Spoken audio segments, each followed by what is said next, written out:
ಪ್ರಿಯ ವೀಕ್ಷಕರೇ ನಮಸ್ಕಾರ. ನಮ್ಮ ಹಳ್ಳಿ ಸುದ್ದಿ ಯೂಟ್ಯೂಬ್ ಚಾನಲ್ಗೆ ತಮ್ಮೆಲ್ಲರೂ ಕೂಡ ಆತ್ಮೀಯವಾದ ಸ್ವಾಗತ.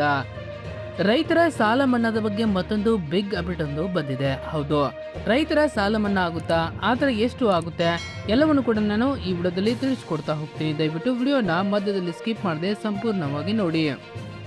ನಮಸ್ಕಾರ ಸ್ನೇಹಿತರೆ, ಇಂದಿನ ಪ್ರಮುಖ ಸುದ್ದಿಗಳಿಗೆ ಸ್ವಾಗತ. ಮಳೆಗಾಲದ ಆರಂಭದಲ್ಲೇ ಕೃಷಿಕ ಬಾಂಧವರಿಗೆ ಸರ್ಕಾರದಿಂದ ಭರ್ಜರಿ ಬಂಪರ್ ಗಿಫ್ಟ್ ಸಿಕ್ಕಿದೆ. ರೈತರ ಆರ್ಥಿಕ ಹೊರೆಯನ್ನ ಕಡಿಮೆ ಮಾಡುವ ನಿಟ್ಟಿನಲ್ಲಿ ಸಾಲ ಮನ್ನಾ ಘೋಷಣೆ ಹಾಗೂ ಹೊಸದಾಗಿ ಬಡ್ಡಿ ರಹಿತ ಸಾಲ ಸೌಲಭ್ಯಗಳನ್ನ ಒದಗಿಸಲು ಸರ್ಕಾರ ಮುಂದಾಗಿದೆ. ಹಾಗಾದ್ರೆ ಈ ಹೊಸ ಯೋಜನೆ ಅಡಿ ಎಷ್ಟು ಲಕ್ಷದವರೆಗೆ ಸಾಲ ಮನ್ನಾ ಆಗಲಿದೆ, ಹೊಸ ಸಾಲ ಪಡೆಯಲು ಎಲ್ಲಿ ಅರ್ಜಿ ಸಲ್ಲಿಸಬೇಕು, ಬನ್ನಿ ಈ ವಿಡಿಯೋದಲ್ಲಿ ಸಂಪೂರ್ಣ ಮಾಹಿತಿಯನ್ನ ತಿಳಿದುಕೊಳ್ಳೋಣ. ವಿಡಿಯೋನ ಕೊನೆಯವರೆಗೂ ತಪ್ಪದೆ ವೀಕ್ಷಿಸಿ. ನಿಮ್ಮ ಜಿಲ್ಲೆ ಯಾವುದು ಎಂಬುದನ್ನು ನಮ್ಮ ಕಮೆಂಟ್ ಬಾಕ್ಸ್ ಅಲ್ಲಿ ತಿಳಿಸಿ. ಹಾಗೆ ನಿಮ್ಮ ಸಾಲ ಎಷ್ಟು ಇದೆ ಎಂಬುದನ್ನು ನಮ್ಮ ಕಮೆಂಟ್ ಬಾಕ್ಸ್ ಅಲ್ಲಿ ತಿಳಿಸಿ. 1.5 ಲಕ್ಷವರೆಗೆ ಶೂನ್ಯ ಬಡ್ಡಿ ಸಾಲದ ಸೌಲಭ್ಯ. ಹೌದು, ರೈತರ ಕೃಷಿ ಚಟುವಟಿಕೆಗಳನ್ನು ಸುಗಮಗೊಳಿಸುವುದಾಗಿ ನಡೆಸಲು ಅನುಕೂಲವಾಗುವಂತೆ ಸಹಕಾರಿ ಬ್ಯಾಂಕುಗಳ ಮೂಲಕ ನೀಡಲಾಗುವ ಶೂನ್ಯ ಬಡ್ಡಿ ದರದ ಸಾಲದ ಮಿತಿಯನ್ನು ಈಗ 3 ಲಕ್ಷದಿಂದ 5 ಲಕ್ಷ ರೂಪಾಯಿಗಳವರೆಗೆ ಹೆಚ್ಚಿಸಲಾಗಿದೆ. ನಿಗದಿತ ಸಮಯದೊಳಗೆ ಸಾಲ ಮರುಪಾವತಿ ಮಾಡುವ ಪ್ರತಿಯೊಬ್ಬ ರೈತರಿಗೂ ಕೂಡ ಈ ಶೂನ್ಯ ಬಡ್ಡಿ ಸೌಲಭ್ಯ ಸಿಗಲಿದೆ. ಇದರ ಜೊತೆಗೆ ಟ್ರ್ಯಾಕ್ಟರ್ ಖರೀದಿ, ಹೈನುಗಾರಿಕಾ ಅಥವಾ ಕೊಳವೆ ಬಾವಿ ಕೊರೆಸುವಂಥ ದೀರ್ಘಾವಧಿ ಕೃಷಿ ಉದ್ದೇಶಗಳಿಗಾಗಿ 5 ರಿಂದ 15 ಲಕ್ಷವರೆಗಿನ ಸಾಲವನ್ನು ಕೇವಲ 3% ಬಡ್ಡಿ ದರದಲ್ಲಿ ಒದಗಿಸಲಾಗುತ್ತಿದೆ. ಈ ಸೌಲಭ್ಯ ಪಡೆಯಲು ನಿಮ್ಮ ಹತ್ತಿರದ ಪ್ರಾಥಮಿಕ ಕೃಷಿ ಪತ್ತಿನ ಸಹಕಾರಿ ಸಂಘಗಳಿಗೆ ಭೇಟಿ ನೀಡಿ ನಿಮ್ಮ ಪಹಣಿ ಮತ್ತು ಆಧಾರ್ ಕಾರ್ಡ್ ಮತ್ತು ಬ್ಯಾಂಕ್ ಖಾತೆ ವಿವರಗಳೊಂದಿಗೆ ಅರ್ಜಿ ಸಲ್ಲಿಸಬಹುದು. ಮಹಾರಾಷ್ಟ್ರದಲ್ಲಿ 36,585 ಕೋಟಿ ರು ಬೃಹತ್ ಸಾಲ ಮನ್ನಾ ಮಾಡಲಾಗಿದೆ.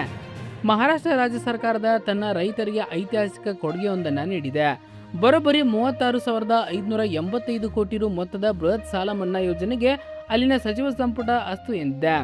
ಇದರಿಂದ ಮಹಾರಾಷ್ಟ್ರದ ಸುಮಾರು 56 ಲಕ್ಷ ರೈತ ಕುಟುಂಬಗಳಿಗೆ ಸಾಲದ ಸುಳಿಯಿಂದ ಹೊರಬರಲಿದೆ.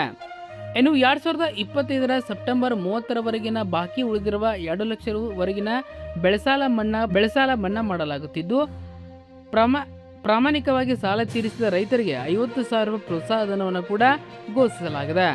ಸದ್ಯ ಅಲ್ಲಿ ವಿಧಾನ ಪರಿಷತ್ ಚುನಾವಣೆ ನೀತಿ ಸಂಹಿತೆ ಜಾರಿಯಲ್ಲಿರುವ ಕಾರಣ ಇದರ ಅಧಿಕೃತ ಘೋಷಣೆ ಮಾತ್ರ ಸ್ವಲ್ಪ ವಿಳಂಬವಾಗಿದೆ. ಇನ್ನು ತಮಿಳುನಾಡಿನಲ್ಲೂ ಕೂಡ ರೈತರ ಸಾಲ ಮನ್ನಾ ಮಾಡಲಾಗಿದೆ.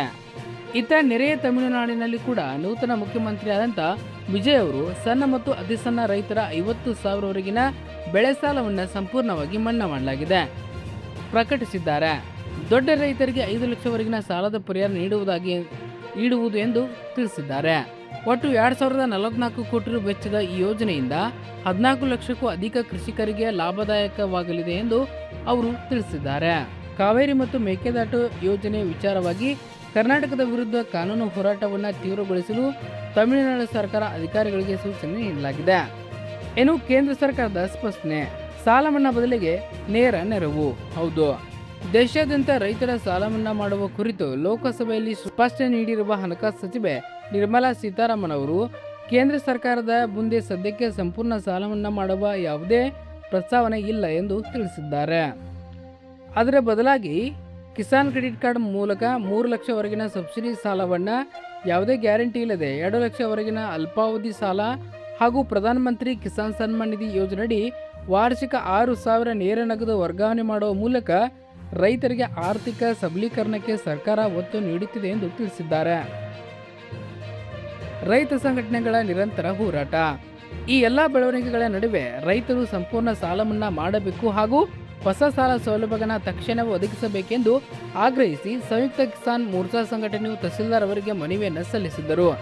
ರೈತರ ಈ ಕೂಗನ್ನು ಸರ್ಕಾರದ ಮಟ್ಟಕ್ಕೆ ತಲುಪಿಸುವ ಭರವಸೆಯನ್ನು ನೀಡಿದೆ. ಇದಾಗಿತ್ತು ಇವತ್ತಿನ ಪ್ರಮುಖ ಕೃಷಿ ಮತ್ತು ಸಾಲ ಮನ್ನಾ ಮಾಹಿತಿಗಳು. ಈ ವಿಡಿಯೋ ನಿಮಗೆ ಇಷ್ಟವಾಗಿದ್ದರೆ ಮತ್ತು ಉಪಯುಕ್ತ ಎನಿಸಿದರೆ ಕೂಡಲೇ ಲೈಕ್ ಮಾಡಿ ಹಾಗೂ ನಿಮ್ಮ ಇತರ ರೈತ ಸ್ನೇಹಿತರಿಗೂ ಕೂಡ ವಾಟ್ಸಪ್ ಮೂಲಕ ಶೇರ್ ಮಾಡಿ. ಮುಂದಿನ ವಿಡಿಯೋದಲ್ಲಿ ಮತ್ತಷ್ಟು ಹೊಸ ಮಾಹಿತಿಯೊಂದಿಗೆ ಸಿಗೋಣ. ಅಲ್ಲಿವರೆಗೂ ನಮ್ಮ ಚಾನಲ್ನ ನೋಡ್ತಾ ಇರಿ, ಹಾಗೆ ನಿಮ್ಮ ಉಳಿದ ಸ್ನೇಹಿತರು ಕೂಡ ಶೇರ್ ಮಾಡಿ. ಧನ್ಯವಾದಗಳು.